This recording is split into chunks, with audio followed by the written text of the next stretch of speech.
Hoje a gente fala aqui no Papo com Ela sobre a obesidade e o que está por trás desse ganho de peso. E para esse bate-papo eu tenho como convidadas hoje a psicóloga clínica Isolde Coimbra e a nutricionista comportamental Michele Reis. Muito obrigada por terem aceitado o nosso convite. Obrigada. Michele, a gente vive um momento em que a obesidade, o sobrepeso, o ganho de peso é muito presente. E a busca por perder esse peso em excesso também, né? O que está por trás desse comportamento que tem feito as pessoas ganharem peso? Eu acho que o fato de ter que ficar em casa, né, e assim, não cuidar da alimentação, que já não vinha sendo cuidada antes, né, na maioria das vezes, não sempre, mas ter que olhar para isso e ter que lidar com tudo isso e tentar mudar os hábitos, eu acho que pode ter influenciado nesse momento agora, né? Então, assim, o que eu percebo que muitas pessoas, né, também paciente, às vezes meu, manda mensagem, eu tô comendo demais, não tô conseguindo lidar com tudo isso, né? E essa é a busca por alimentos que dão uma sensação de prazer, né? Para tentar amenizar tudo isso que está acontecendo. Então, eu vejo por esse lado. Isolde, quando a gente busca uma compensação na alimentação, em alimentos que trazem algum tipo de prazer, o que isso mostra da minha condição psicologicamente falando? Então, são vários aspectos, né, Michele? Assim, o que a gente precisa avaliar como agora a gente está parando para se ver, né, se ouvir, ou aquela agitação que a gente tinha antes, né? Agora com a quarentena a gente tem que parar, né, para refletir, aí vem tudo que está dentro, né? Então, uma das coisas que eu tenho percebido e que está ligado muito é a ansiedade, né, que está ligada a esse borbulhar que está por dentro, né? Então, uma das coisas que a gente tem que pensar é o que está acontecendo, né? É aquilo que a Michele acabou de falar, né? Já vinha acontecendo algo que a gente cega, né, emocionalmente, e que agora a gente acaba descontando em algo, né? Então, a busca por comer excessivamente é a busca pelo prazer, né? Algo que está desconfortável comigo, que eu acabo focando em um prazer. E normalmente, né, como a gente está em casa, é comer, né? A busca por esse prazer de alimentação, né? Isolde, pode ter um outro aspecto aí no sentido de punição? Por exemplo, uma pessoa que tem um culto ao corpo, se vê numa situação que ela sente culpa de alguma maneira e come num sistema de autopunição? Sim, tem muito a ver com a história de vida da pessoa e a relação que ela teve com a comida, a relação como que ela lida com o estresse, tudo isso, tá? Então, assim, tudo tem a ver com a história de vida dela com relação à alimentação e como ela lida com o estresse que a vida lhe traz. Algumas pessoas conseguem lidar de forma mais tranquila e aí sim ela consegue ver alternativas diferentes que não seja só a comida, mas tem pessoas que não. Ela vai buscar naquilo que traz prazer, né? O ser humano tem uma tendência a buscar pelo prazer. E tudo que traz desconforto ela quer fugir, né? Então é uma forma de fuga também a alimentação. Quando a gente busca a alimentação, né, como forma de prazer, a gente está fugindo de algo que está sendo em desprazer para nós. Algo que é desconfortável, né? Desconfortável. Michele, no seu trabalho diariamente, lidando com pessoas que buscam uma nutrição que vai contribuir com a sua qualidade de vida, com o bom funcionamento do seu organismo, qual tem sido a principal dificuldade dessas pessoas em lidar com esse alimento? Na verdade, eu acho que não é nem lidar com o alimento, e sim com a alimentação e o contexto todo, né, que está inserido. Porque, assim, você chegar e, né, vou passar um plano alimentar, ela até sabe, ela tem noção daquilo, tem noção do que é para ser feito, e muitas das vezes vem com a informação, não, eu já sei o que é para ser feito. Mas daí, esse passo até conseguir fazer, que está o gargalo, né? E que aí precisa ser trabalhado com a psicóloga, precisa ser trabalhado na questão dos alimentos. Por exemplo, tem alimentos que, na questão da sensação do prazer, e que pode ser um precursor da serotonina, né? Que são os triptofanos, Então, por exemplo, a banana, o amendoim, o chocolate 70%, todos esses alimentos podem ajudar a pessoa a amenizar esse sentido, essa sensação, né, de bem-estar. Aumentar a sensação de bem-estar. Quando você fala do contexto, né, por exemplo, se eu estou dentro de uma família, toda essa família precisa estar engajada num projeto de alimentação saudável, equilibrada, porque é complicado você fazer uma coisa sozinha, né? O ideal seria, mas nem sempre a gente tem isso, né? É assim, como realidade. Né? Então, o que eu acho importante nesse momento, assim, então, se eu quero cuidar da minha alimentação, ter uma alimentação mais saudável, é por você mesmo, né? E aí, de certa forma, isso vai contagiando o restante da família. E aí eu sempre falo também, não é o momento de fazer dietas restritivas, né? Na verdade, eu sou contra dietas restritivas, mas nesse momento mesmo que não é.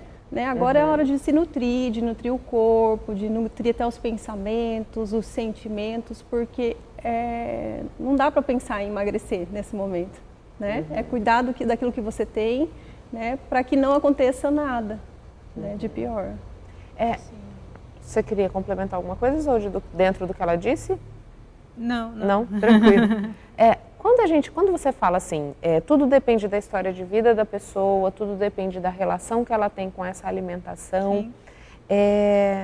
A gente, pensando nas avós, né? Pelo menos a minha avó, tinha uma coisa de que o açúcar era afeto, né?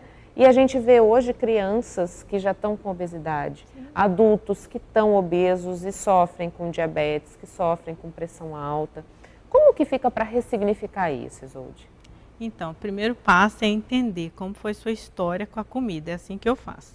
Eu já tive pacientes, né, no consultório que para passar laudo para fazer a bariátrica, né? Então, e conseguir fazer com que a pessoa entendesse a sua história com a comida e com a afetividade, porque tem pessoas que associam a parte emocional, né, com a comida. Eu tinha uma paciente que falava assim, eu quando ia para casa da minha avó, ela me dava chocolate, Coca-Cola. Então ela, associou a comida com o prazer. Tem muitas pessoas que lembram de momentos de família juntos, né? Onde se come, e aí tem muito afeto. Então, às vezes, faz essa associação, né, com a afetividade e a comida, né? O emocional está ligado aí. Então, às vezes, no momento de estresse, de tristeza, ela quer, às vezes, é uma memória afetiva. E para ressignificar, entender essa história. Como que ela lidou na infância, na adolescência, né, com a comida. Se for criança, os pais, né, ter esse entendimento, né, e tentar fazer com que a pessoa pense, porque o psicólogo ele trabalha com a linha de pensamento. O que isso vai me trazer agora? Qual o resultado disso? O que eu quero? Por que eu estou buscando nessa comida, né, esse conforto, neste momento? É entender o que está acontecendo. Primeira coisa é pensar. Por quê? Né, de onde vem? Porque tudo que eu penso eu sinto. E eu acabo refletindo isso no comportamento. Então, a gente trabalha com essa linha de pensamento. Pensar, sentir e comportar. Então, aí a gente vai ressignificar através dos pensamentos. O que vem na hora? Nós fazemos um monitoramento dos pensamentos, né? No momento em que ela sente tristeza, onde ela sente alegria. Eles precisam se entender primeiro. Tá? Quando a gente pensa nesse aspecto, a gente pode pensar... Então, que nós temos vários fatores que levam à obesidade. Seria isso? A gente tem fatores que são hereditários, fatores que são psicológicos. E qual é o peso do psicológico nesse processo? É muito grande, né? Porque, assim, eu acho que praticamente, não sei medir, assim, né? Mas, assim, tem uma grande repercussão para nós, né? Um peso muito grande. Porque o psicológico, ele vai mexer com toda a estrutura interna da pessoa, né? E aí, ela trabalhando esse interno, ela consegue trabalhar o externo, né? Claro que ela precisa de todo um auxílio, né? De toda uma estrutura, uma programação, entender melhor como que funcionam os alimentos no organismo dela. Mas o psicológico, ele tem uma grande repercussão. E ela entendendo, né, esse processo mais detalhadamente, é o que a gente fala do autoconhecimento. O autoconhecimento, ele facilita o processo, né, do ser humano em todas as áreas da vida dele, né, principalmente naquilo que ele está tendo prejuízo, onde ele está se sabotando. Existe uma frase em que o obeso, a pessoa que está sobrepeso, ela fala muito, eu mereço. Então, às vezes, até eu escutei muito isso no consultório, né? Então, tem um dia inteiro de trabalho, estresse, aí chega em casa, eu mereço esse pedaço, né, de chocolate. Seria uma compensação, né? É o que está acontecendo aqui também agora, na né? quarentena, é verdade. Porque assim, eu mereço, eu estou aqui preso, né? Não estou aguentando tudo isso, então eu vou comer porque eu mereço, né? E aí a gente tem que olhar bem sobre isso, né?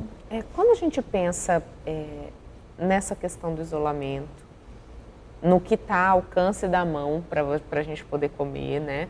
Como que a gente pode pensar no momento de fazer uma compra, Michele?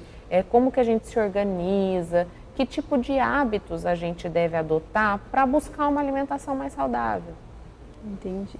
Então, assim, primeiramente eu sempre falo para não comprar mesmo, sabe? Assim, coisas, por exemplo, eu gosto de bolachinha recheada, eu gosto dos industrializados, vamos supor, que dá essa sensação de prazer, né? É uma batata frita.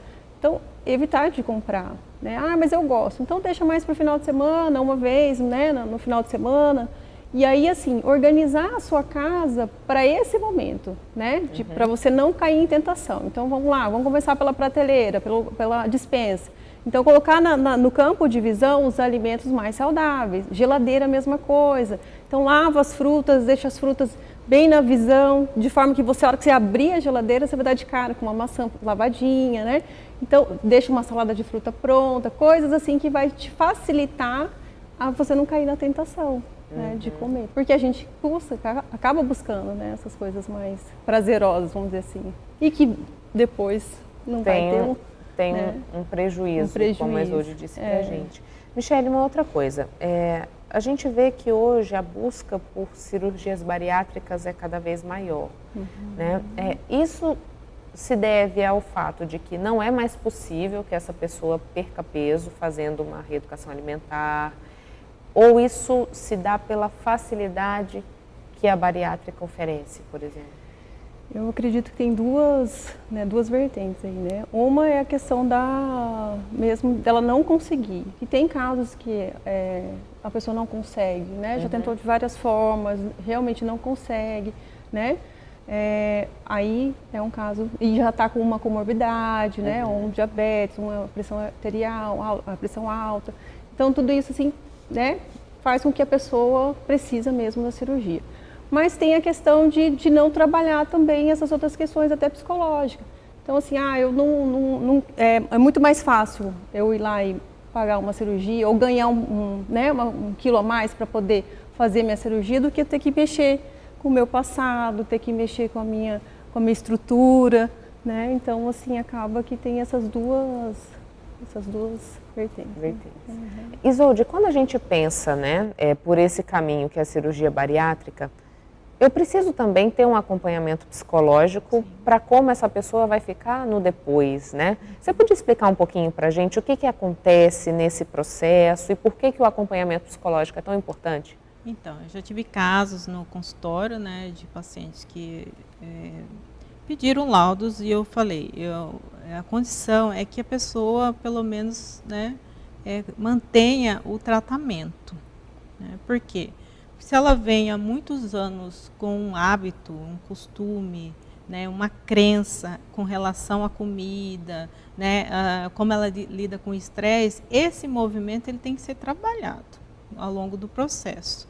Então, assim, não que eu seja contra, né, se a pessoa está precisando, é risco de saúde, né, mas que se submeta ao tratamento, né, psicológico, porque assim, ela vai mudar a parte física.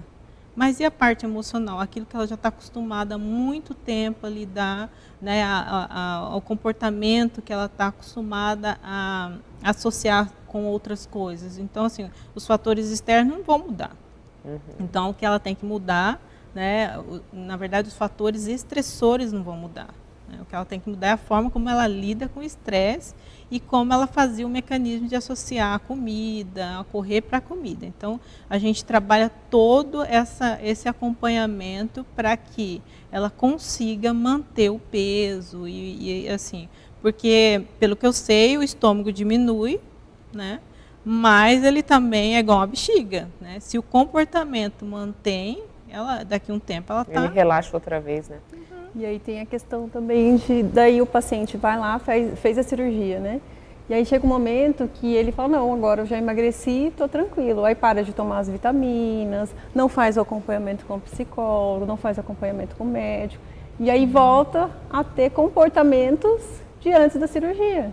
E aí pode colocar todo um tratamento, todo, né, um momento, né, de que ele conquistou a perder, né? E nós, psicólogos da saúde, né, cuidamos da saúde mental, a gente tem que estar preocupado com isso também, porque às vezes a gente assina um laudo, né, autorizando, mas e depois? Né? É minha responsabilidade isso. Então, por isso que eu faço a conscientização, né? O que a gente usa muito, Michele, é a psicoeducação.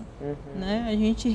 A gente faz o quê? O retrocesso dela, né, na história, a relação com a comida, com os agentes estressores, mas também a gente traz conteúdos para ela que são importantes para ela se entender, como que ela, né, oferece ferramentas para essa pessoa lidar com esses problemas, né? E seria a psicoeducação caminhando junto com ela, fazendo com que ela tome uma consciência melhor, né, e ela consiga repercutir isso no comportamento, para aí depois conseguir se alimentar de forma saudável, fazer atividades físicas, né, de forma bem saudável. A gente vai em um breve intervalo comercial e volta daqui a pouquinho falando sobre obesidade aqui no Papo com Ela.